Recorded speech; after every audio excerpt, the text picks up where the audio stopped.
Welcome back to EMS Abounds. This video is not going to be educational about EMS. This is to educate you about what Memorial Day really is and the hope that you will honor those that we are supposed to honor on this day. It's not simply the start of summer, which is unfortunately how a lot of people look at it. I like history, so I'm going to give you a little history about Memorial Day. It's the last Monday of May, which was designated in 1968 as the Universal Monday Holiday Act, which went into effect in 1971. The start of Memorial Day was back just after the Civil War, and it was known originally as Decoration Day. They're not really sure where it started. The first kind of recorded evidence of it was Charleston, South Carolina in May of 1865, and it was a bunch of former slaves who were doing it.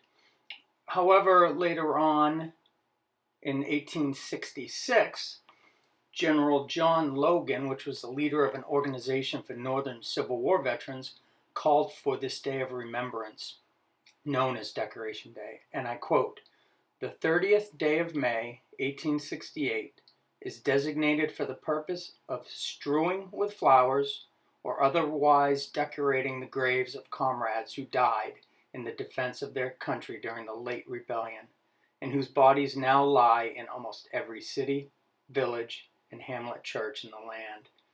That pretty much describes it pretty well.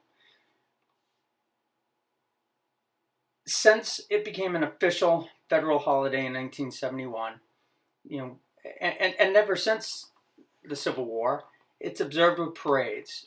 People visit cemeteries. They put flowers and flags on cemeteries, on gravestones at cemeteries. And we have family gatherings to mark the start of summer.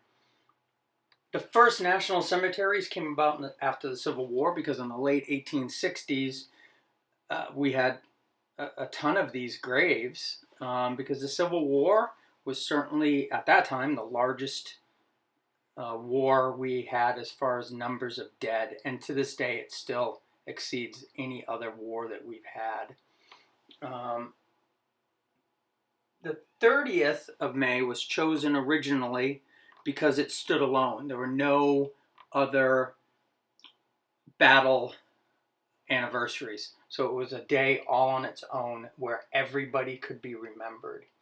And on that first Decoration Day, President Garfield made a speech at Arlington National Cemetery. There were 5,000 participants who decorated the graves of 20,000 of our Civil War dead. There are now well over 400,000 dead at Arlington. The majority of them are, in fact, combat veterans, but there are also family members, widows and widowers of the dead, some politicians, also some Supreme Court justices. That website is pretty amazing to go look at, Arlington National Cemetery. I highly recommend it. I was walking around Arlington that day.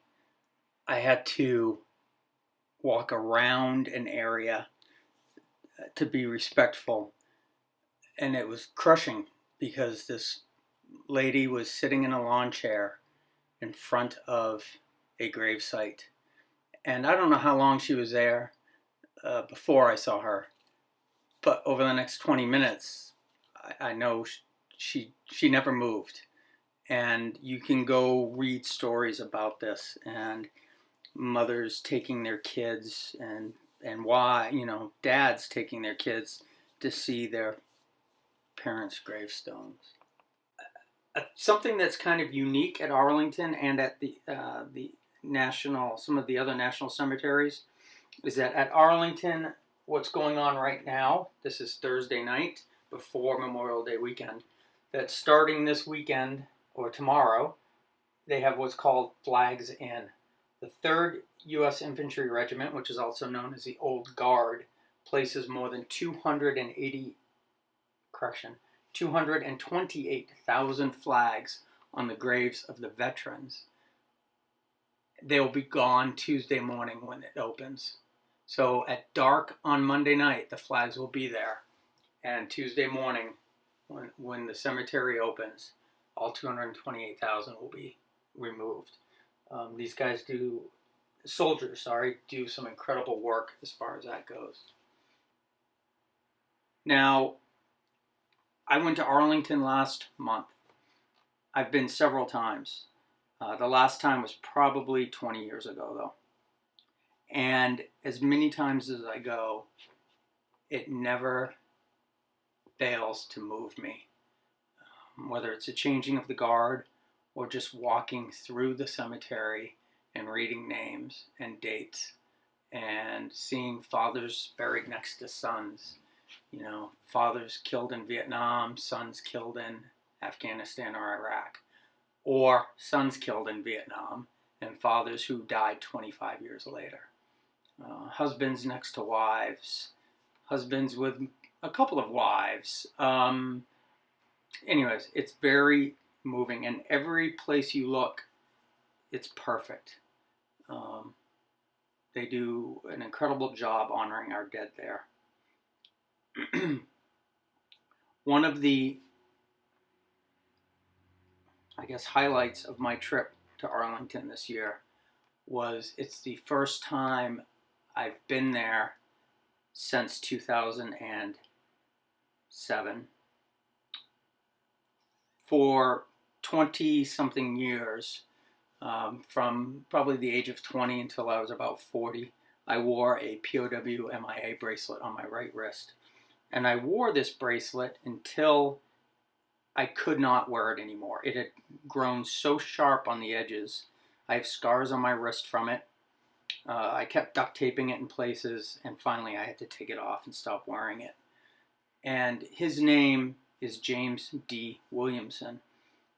On January 5th, 1968, Specialist 4th Class Williamson was a crew member on a Huey helicopter that was inserting a MACV SOG recon team. So Special Operations Group, Command and Control North, sent teams into Laos, and they were inserting this team, and at 300 feet off the ground, they took multiple hits from a 37 millimeter anti-aircraft gun, which, as I'm sure you can imagine, tore the Huey apart.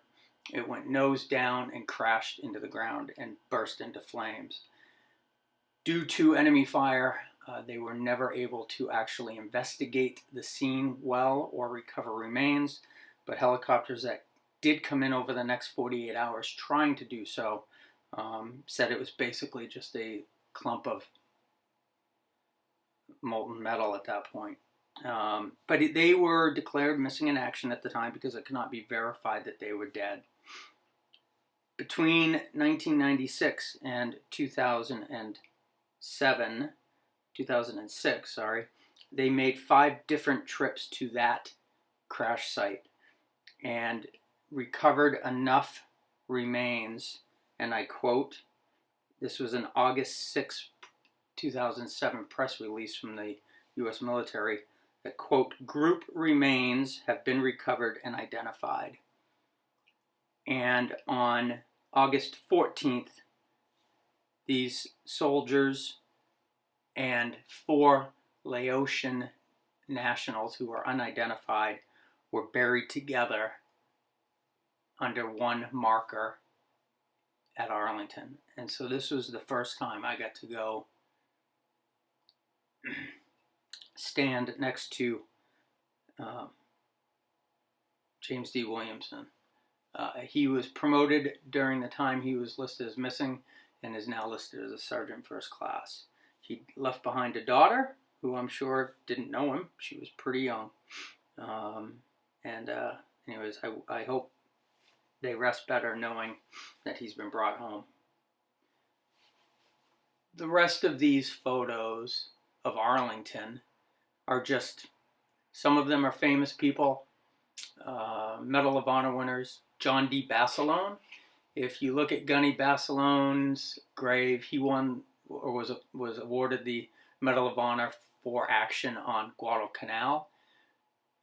Basically forced his way back into an active unit in '44 and was killed on D-Day for Iwo Jima. He died just off the beach and is buried now at Arlington. And if you notice one of these photos of his gravesite, the grass around it is worn down. It's worn down more than any other site that I saw while I was walking around that day.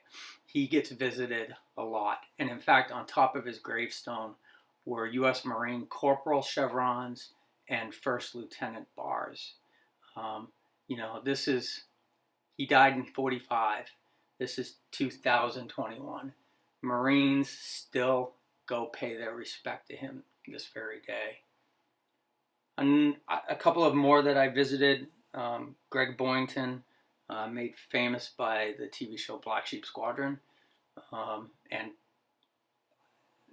Jimmy Doolittle, and Lee Marvin is next to Joe Louis, which is interesting because Lee Marvin was a movie star, and his grave marker is a very simple remembrance that he was a U.S. Marine, nothing else. He and Joe and General Doolittle and Colonel Boynton, they're all in the same, probably 50 square feet together. It's an amazing place. You spend several hours walking around there and you'll understand what Memorial Day truly is. And so the other thing I recommend, if you get the chance, I've got some pictures here from the Vietnam Veterans Memorial, James D. Williamson's name. I've also got a picture of the Nurses Memorial from Vietnam, the Korean War Memorial, which they're making an addition to. The Korean War Memorial will be getting its own wall, just like the Vietnam Memorial. Take some time this weekend. Think about these people. I've been extremely lucky in my life, although I had a very nondescript, undistinguished military career as an Army medic. I didn't have to serve overseas. I didn't see any of my friends killed. I've never lost family to combat, and I thank God for that. But knowing people have gives me great respect and thanks to these people who have served and their families they've left behind. So the last thing is the National Memorial Day concert. If you've never seen this, it's on PBS Sunday night. I highly recommend it. I've been watching it now for 10 years. Pre-COVID, it was all done at the mall. Tons of people live. COVID last year, it was all done remote. This year, it's going to be done remote. But they do stories about veterans and their families. They honor different groups of people through our military's history. And Lieutenant Dan is, Gary Sinise is one of the MCs for it. So Sunday night, watch it. I highly recommend it. Have a beer, have a hot dog this weekend, and enjoy the weather and enjoy the weekend, but just take one moment and quietly honor them.